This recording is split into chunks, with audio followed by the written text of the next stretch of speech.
இன்னைக்கு ஒரு ஐசிங் நடக்குது. 2ஆம் நாள் தீபாரதனை பார்க்கலாம் அப்படின்னு சொல்லி கங்கா தீபாரதனை பார்க்கலாம்னு சொல்லிட்டு கிளம்புறோம். மத்தியானம் ஒரு பையன் ஃபோன் பண்ணுறான், அக்கா நீங்கள் வந்து கேதார்நாதனை பார்த்தீங்களா அப்படின்னு கேட்குறான். அப்போ நான் சொல்கிறேன், இல்லைப்பா எனக்கு அது எங்கே இருக்காது தெரியாது, முடிஞ்சா நான் பார்க்குறேன்னு சொல்லிட்டேன். முழுசாக கேட்கணும். பார்க்குறேன்னு சொல்லிட்டு நானும் என்னோட சரி ஓகே நம்ம போகலான்னு சொல்லிட்டு ரூமுக்கு வந்துட்டு ஒரு நிமிஷம் இருந்துட்டு போயிட்டு இருக்கும்போது பக்கத்தில் போகும்போது ஒரு கோயிலில் வந்து பூவெல்லாம் வச்சுருக்காங்க. எந்த கோயிலும் தெரியாது, ஏதோ சிவன் கோயில் பொழுது சும்மா போவோம் உள்ள போவோம். அதுதான் கேதார்நாதன் கோவில் அப்படிங்கிறது நான் உள்ளே போக வரைக்கும் எனக்கு தெரியாது. ஓகே, நான் பூஜை பொருள்லாம் வாங்கிட்டு உள்ள போயிட்டேன்.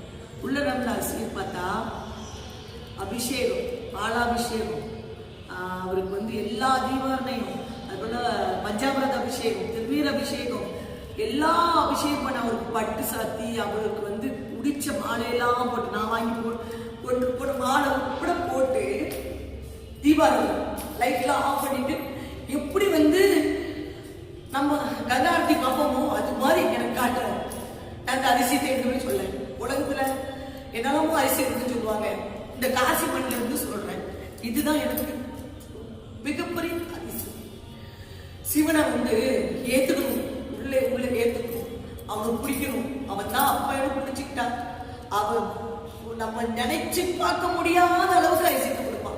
ஏன் நான் இதை சொல்றேன் அப்படின்னா, அது ஒரு 4-5 கிலோமீட்டர் தள்ளி இருக்கு.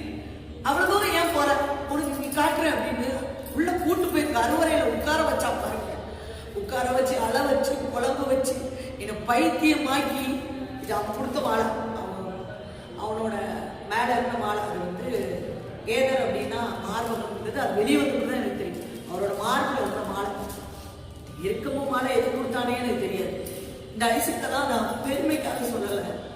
அப்பட நேசிங்க, உங்க அப்பாவா நினைங்க, அவன் உங்களுக்கு கேட்டதெல்லாம் கொடுப்பா அப்படிங்கிறதுக்கு நான் ஒருத்தி சாட்சி. இந்த கங்கை மண்ணில இருந்து சொல்ற நான் ஒருத்தி சாட்சி இருக்கேன். அதுக்காக தான் இந்த பதிவு நான் பதிவிடுறேன். நல்ல எல்லா மக்களும் நல்லா இருக்கணும், அவ்வளவுதான் கேட்டுது.